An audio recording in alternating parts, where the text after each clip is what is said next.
IVM.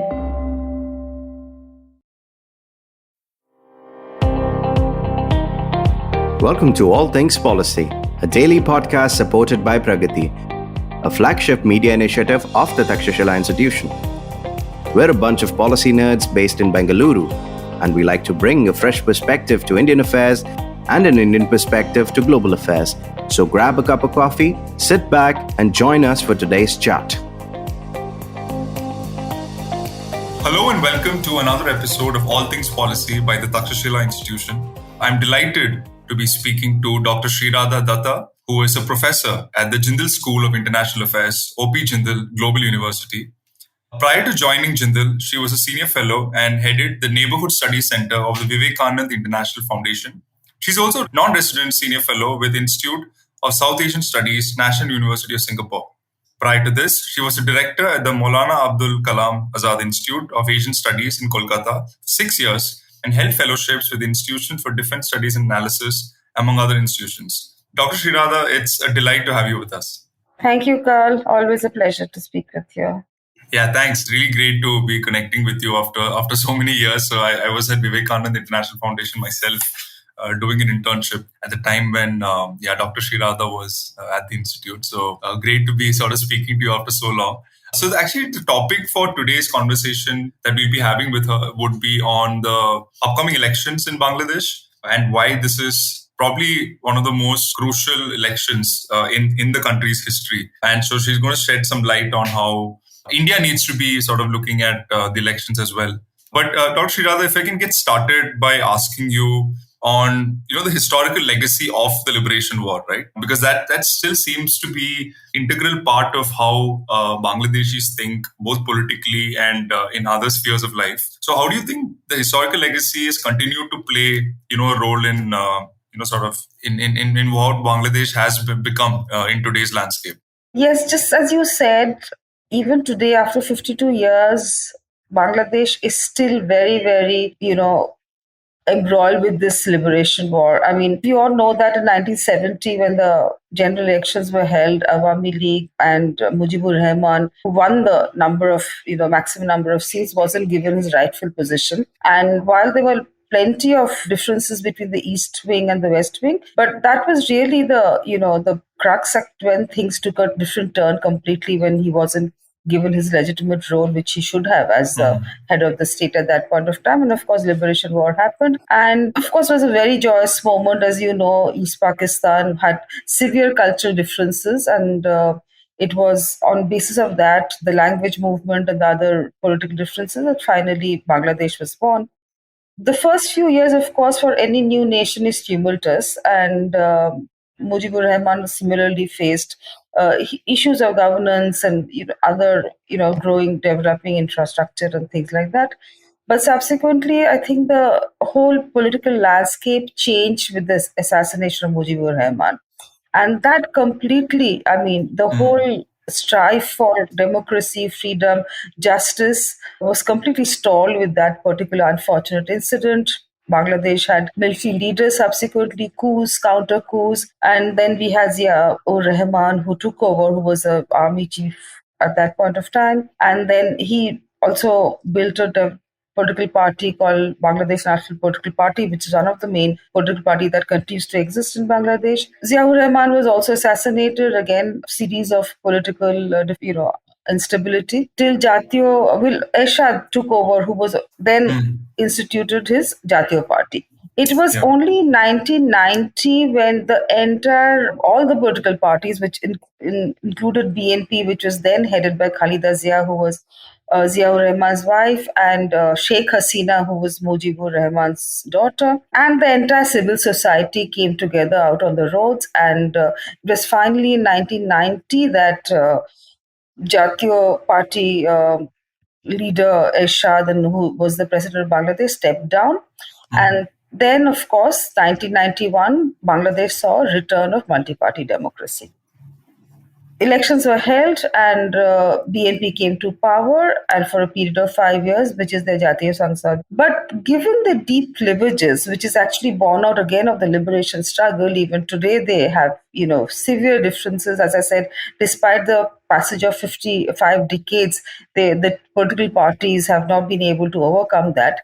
There has been deep hostility and mistrust amongst themselves about how a party in power is not trusted enough to hold free and fair elections. It is through that process that they had institutionalized a system called caretaker government, where essentially the elected government steps down, and for 3 months, a chief advisor, who's basically a technocrat, and all the parties, the opposition and the ruling party, sit together and decide on 10 names, including the chief advisor, as to who would constitute this particular caretaker government. They would then basically oversee free and fair election.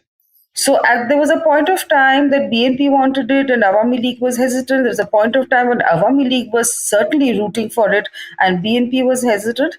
But over the course of years, through a constitutional amendment, caretaker government became a part of the system and elections were held and widely accepted as free and fair. But it was in 2006 when the BNP government had completed 5-year term and they were going to, get the caretaker government in place again. The kind of manipulation that was done by the government at that time, which was the BNP coalition government, led to an interregnum period of, 2006 to 2008 when caretaker government really kind of held the reins of the country at that point of time, but also essentially it was the army who was backing them. And though as a facade, it was of course the chief advisor and has caretaker government, but essentially, and everybody understood that the army was running the government. But also again, 2008 December, and this is again quite a unique thing in Bangladesh, that the army and the caretaker government together realized that this was not possible. There was a lot of dissonance within the society. Whole lot of changes were brought in. And of course, they had a voters list which was drawn up, many other systems and processes put in place. And 2008 elections were held under a caretaker government. And Awami League came to power with a resounding victory. Now the whole course changed all over again. Awami League, Sheikh Hasina was led by Sheikh Hasina Prime Minister, who continues to be there as the Prime Minister. Over the course of years, she then again, through a constitutional amendment, removed the caretaker government, saying that Bangladesh does not need that. So when this particular term was complete in 2008, the opposition party, which is essentially again led by BNP, said that they will not join the elections if there's no caretaker government in place. The ruling government, which is Awami League coalition government, refused to bring that back. And 2008 elections, we saw it was completely a single-handed way and, one-sided elections as we largely know. Similarly, so they held on again for another 5 years. Then again in elections in 2014, while opposition had said they would, join, but we somehow realized that the number of seats that Awami League won was pretty much not acceptable. I mean, they almost captured all the 300 seats in the parliament, which is about 280 seats or 282 seats at that point of time. And nobody really knew what happened, but clearly it wasn't a very credible election. So right now, again, when this term is about to be over for Awami League government, elections are scheduled as of now for January 2024. BNP has said that they will not join the elections if the caretaker government is not in place and other reforms that they asked for. This particular government again has said that they will not bring in the caretaker government. They are very firm on that. So clearly there is again a whole lot of uncertainty and very deep cleavages within the political landscape in Bangladesh about the upcoming elections.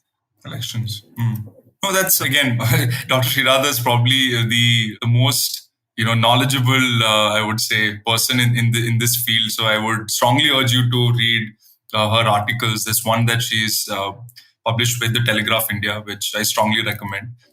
which will give you sort of a background to whatever she has spoken about. Dr. Sreeradha, I just wanted to understand what are some of the current challenges and criticisms that have been faced by the Awami League government, right? In terms of like corruption, it could be regulatory weaknesses in their foreign policy, for instance. So, what are some of those challenges that this government is sort of trying to tackle? So, at one level, as you know, Bangladesh, despite what I just described as very deep political uncertainty, over the 5 decades, it wasn't new. Bangladesh has economically done very well. In fact, Bangladesh has, as some of authors across the world had called it one of the rising Asian tigers and all of that.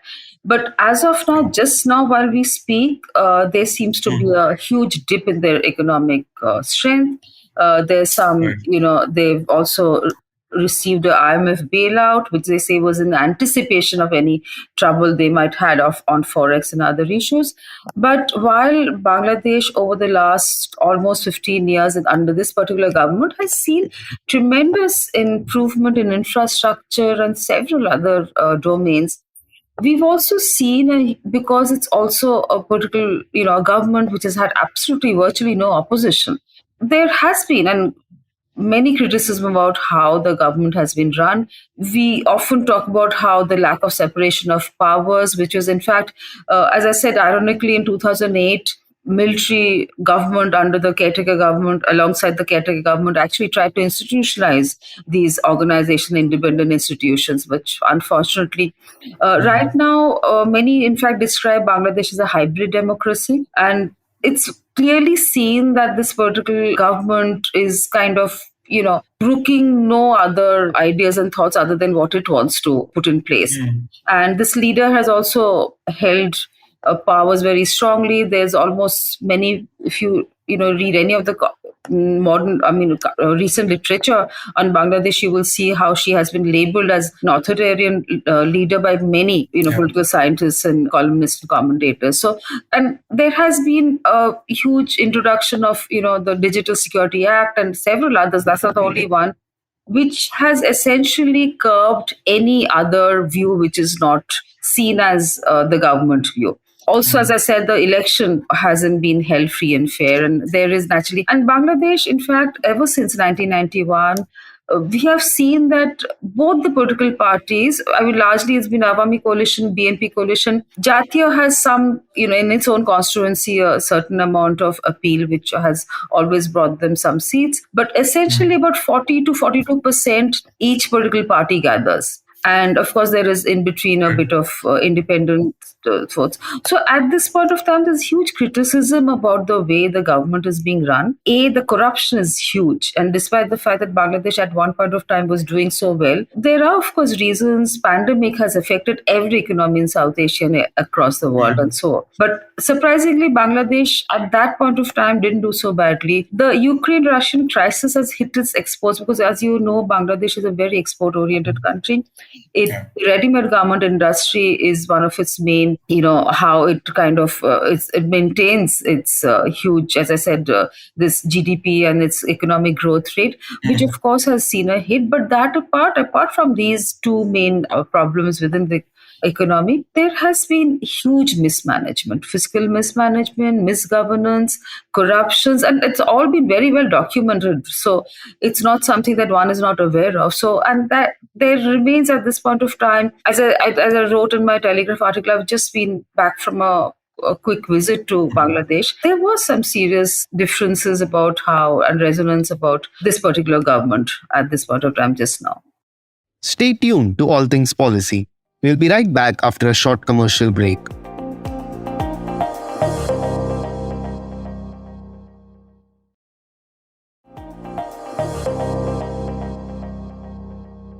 Definitely something to ponder for, as you said, like, the water base in Bangladesh, right, as they move into these elections. So my question was around, the use of media narratives and conspiracy theories to sort of, show the government in sort of a good light. And how is the Digital Security Act, for instance, played into the hands of the opposition parties and other opposing viewpoints? Yes, Carl, as you're just discussing, because the government, this particular party has been in the government for so long, they've been obviously able to hold, wield a lot of influence over institutes and organizations within the polity. And quite naturally, so there is huge pro-government media houses who've been influenced to kind of spread a particular narrative, which is quite opposite and different from what the opposition and many other political parties think. The Digital Security Act, of course, has put the fear of God, whatever, as you say it, in Bangladesh. They've also, I mean, over the years, we've seen how many voices who are differing from the government has been silenced in many ways. That's, of course, in the media houses. There have been some recent, backlash against a particular very, very, I think, the most popular media house in Bangladesh. And its very respected editor was also targeted. And these are something that as I said, I've been watching Bangladesh closely for almost 3 decades now, and the kind of fear that I see emanating there, I haven't seen this before. So what they've essentially done is now, and of course, alongside, you've seen how United States has been very, very critical about the elections which don't seem so free and fair, and they have insisted that the next election should be held in a more credible manner. And they've also, because of that, warned that visa sanctions will be in place. You also recall a few, maybe a year or so ago, Rapid Action Battalion Force, which is brought in place, Yeah. to address their internal security issues, has been, misused largely. I mean, often we've seen extrajudicial processes being in place, and USA had targeted some of the officials who were part of the RAB and, imposed visa sanctions on them. So now this time round, there has been this particular, you know, episode again where US again has insisted that they will not go easy on this particular warning. And Bangladesh, of course, the prime minister in the parliament has said something to the tune of that we don't need US visa. And she's had some very strong condemnation about how but US is imposing its will on Bangladesh, so to say. But at the same time, she has been, and not only the leaders of the government, several of the political party, they've been constantly referring to this particular aspect as how the media houses or particular voices who don't agree with her apparently are part of this US kind of a thread where they all want to see her being removed, something like that. And that's a strong narrative that the pro-government media houses are building. And as I said, the other side of the voices are being stifled. We are not hearing them very clearly, but on the ground, it's a fact that the other, there is a strong voice that's emanating. But at the same time, I think every political party in Bangladesh would want to see free and fair elections. And I've actually, in some of my earlier works, have actually argued that if Bangladesh saw free and fair elections, given the fact that the opposition right now isn't really very strong, because we know the opposition leader, which is I'm referring to BNP, Khalida Zia is very unwell, and also she's unable to, contest the elections because of the corruption charges that were labeled against her. Her son is actually, in fact, is sitting outside Bangladesh, won't be able to enter Bangladesh and not face those similar corruption charges. So there is a bit of leadership crisis going on at BNP, but at the same time, I've argued that given some of the positive developments that we've seen over the last decade and more, but Awami League probably had a very fair chance of coming back to power. But the recent political developments that we see is kind of worrisome, I would say. Got it. Dr. Sreeradha, just finally wanted to understand a little bit about the regional and international dynamics that are also at play here. So what do you think are the factors that influence, the interests of countries like India and China, for that matter, in the political trajectory of Bangladesh, right? So how would you summarize, the international dynamics, right, that this election is going to bring about? In fact, this is probably a good time to pitch a book that I'm doing a edited volume under the aegis of the ISAS NUS about how the world looks at Bangladesh just now. So it's in the process Okay. of publication. Will take a few months to be out, but it's something which actually captures this particular aspect that you're saying. At the regional level, as you know, India and Bangladesh are poised at the best of times. We've never had something as a robust relationship as we enjoy now. We've known that right from the inception of Bangladesh, Sheikh Mujibur Rahman and Indira Gandhi, India's prime minister at that point of time, enjoyed a kind of friendship which is iconic. But the kind of relationship, the bilateral ties that Bangladesh and India enjoy is completely unprecedented. It covers from defense to every aspect that one can think of on bilateral terms. And most importantly, and I think we must note this very carefully, is when Sheikh Hasina came to power in 2008 and took over in 2009, and even before India and Bangladesh signed any joint communique, which is done in 2010, Sheikh Hasina very, very strongly addressed many of India's security concerns. We know that for very long, there were plenty of anti-India activities that were going on from Bangladeshi soil, and no amount of evidences and documents from India to Bangladesh government at that point of time was holding any amount of influence at that point of time. But after Sheikh Hasina took over, she has completely changed that, and we've seen, beginning with that joint communique that India and Bangladesh signed in 2010, and India offered its first lines of credit of 1 billion, which has now gone up to 7.8 billion. That the two relations share an incredibly robust relationship. There's no two ways about that. On the other front, if and again, given the fact that international community attention is so much on the Indo-Pacific just now, Bangladesh, sitting on the cusp of the Bay of Bengal, is also a very important player. I mean, in terms of its geographical position, in terms of the fact that it was one of the, as I think just a year and a half ago, it was said it was one of the four fastest Asian nations in the Asia. So at that, in that sense, Bangladesh was obviously, doing politically very well, economically very well.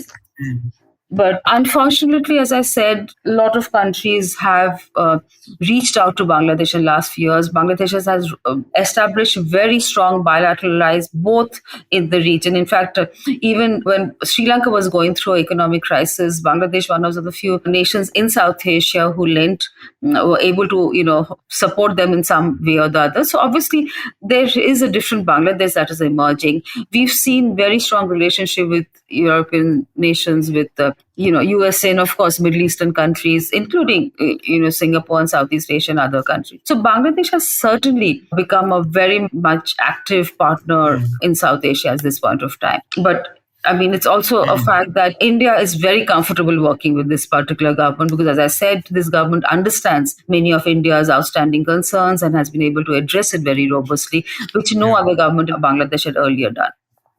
Absolutely.